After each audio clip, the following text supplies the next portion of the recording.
Look at the bird. You see a birdie? Life has a way of throwing us curveballs, and it really teaches us a lesson through these unexpected challenges that cause us to make a change in our life abruptly.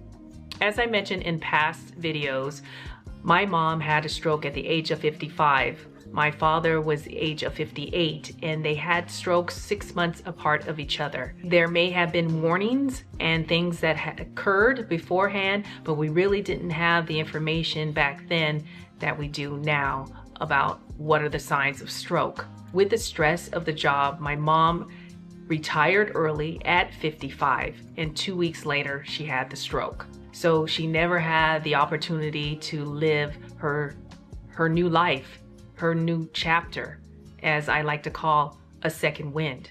Here is to gain clarity and some motivation is what I'm hoping for, and to be able to figure out your roadmap on how you can get to your next new chapter of your life. Reality check here. Statistics say that 1 out of 3 people will die of either cancer, stroke, heart disease, and/or diabetes-related illnesses. Ignoring the signals of health-related issues that are coming up, which is usually a signal, right, that you're given, will lead to consequences like burnout, chronic illnesses, and even death. And death can be a huge lesson for us all. I find that death is the greatest lesson that I've ever learned through my parents passing away. So my father was very young, and he was 67 years old when he passed. I was his caregiver for over 7 years. So for me, losing a loved one and facing caregiving challenges has been the biggest lesson for me to take home. It forced me to rethink how I was living my life. This is your chance to pause, reassess, and to realign your priorities. The hard truths we face can either break us or it can help build us up to make a change that's living a life that's intentional. How to embrace your second wind. Simplify your life. I know that's easier said than done, right? But you can start small.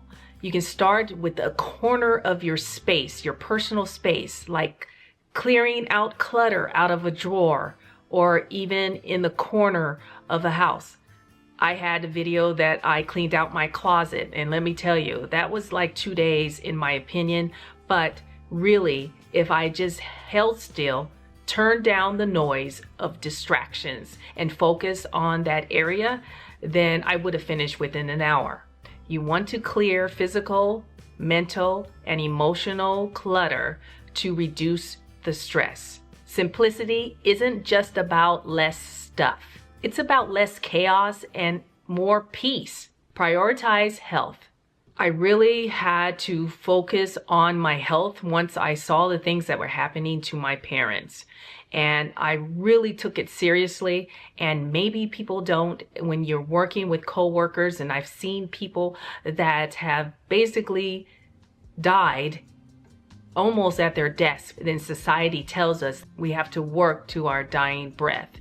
And it's okay to work a different way and just be non-traditional and find ways of making those income streams. And if you want to see a video that really ties into certain types of freelancing and different types of income streams that you can go after and to be more granular about it, please let me know in the comments section.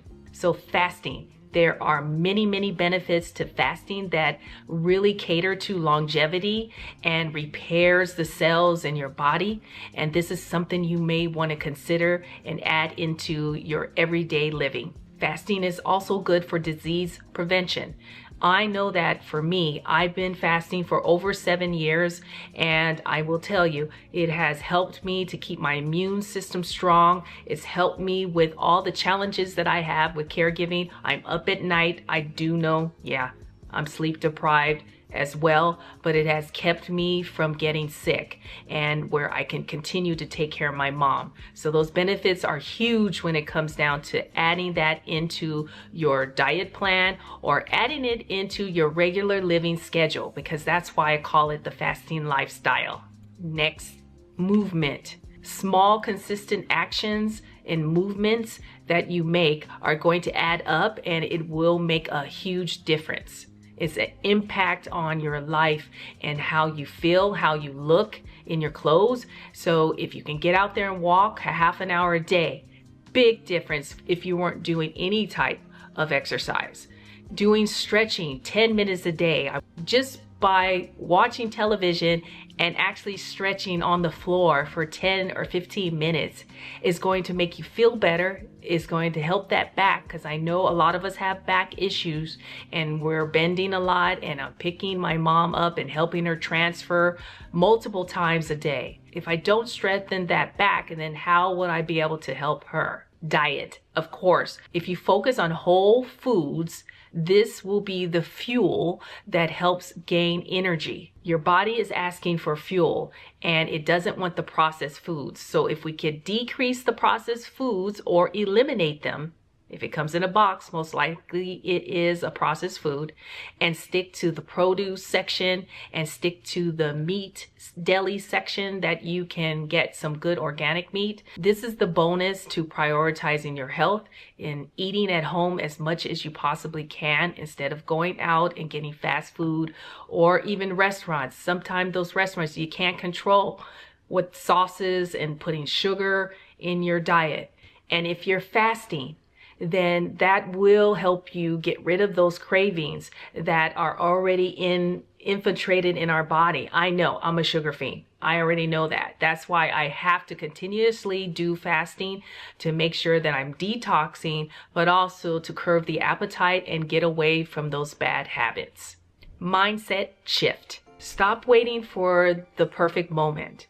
You have to start now. So I finally created this PDF ebook or guide for the fasting lifestyle and weight loss guide that will give you a roadmap that you don't have to really think about and try to create your own plan. I put in sample type of timeline schedules for fasting that I do throughout the week that you can utilize and have a foundation there that you can start out with. Also, it helps us ladies that are in menopause, and we can troubleshoot those things that I put in there, a Q&A that might help you if you're trying to figure out why I can't get these last 10 pounds off, or why am I stagnated with the weight scale.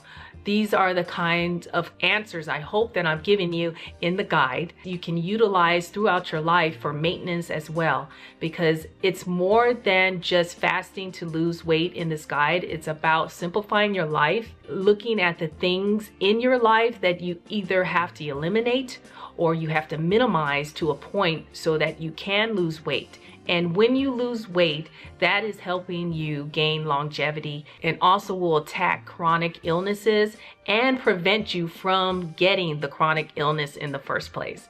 So I'm a big believer in fasting. So please do check out my link in the description box if you would like to support this channel as well. But it is something that I think is worth looking at that will help you as an addition to you gaining the health that we need and to get our second wind.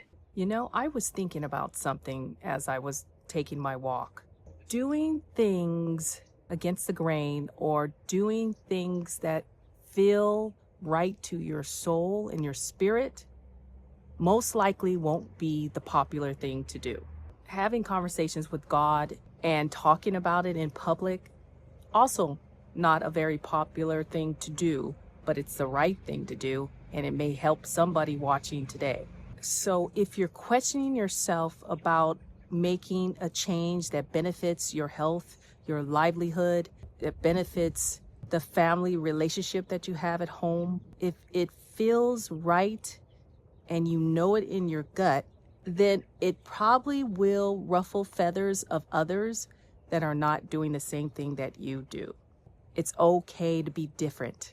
Actually, it's better to be different. It doesn't mean that you're better than the next person. It just means that you're listening to your spirit and your soul and God in finding your purpose. Caregiving is not a popular thing in America. I don't see a lot of it.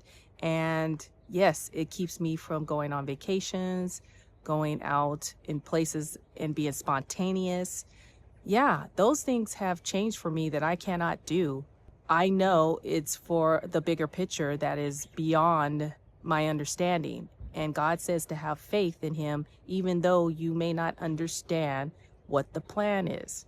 Even though you're writing your story, yes, you are the producer, you are the director. But God is the executive producer, and the executive producer is the one that backs it up with finances, the one that makes it happen and has all the connections, right, to get that film distributed. Look at it that way. God is the executive producer of your film, which is your life and your story. And who cares if it's not popular to your surroundings and what society tells us to do? Who cares? And the second win is what gives you the energy and the knowledge, the motivation to become something new, or you can't even fathom what it is. I don't know. It just hit me right now, so I just wanted to share that with you. But we'll get back to the video. Life's toughest truths are often our greatest lessons. So you have the power to rewrite your story, and you can start that today. And that's what it's all about. I have what I call the begin again method, and you may have seen that in past videos. I'll make sure to link that here.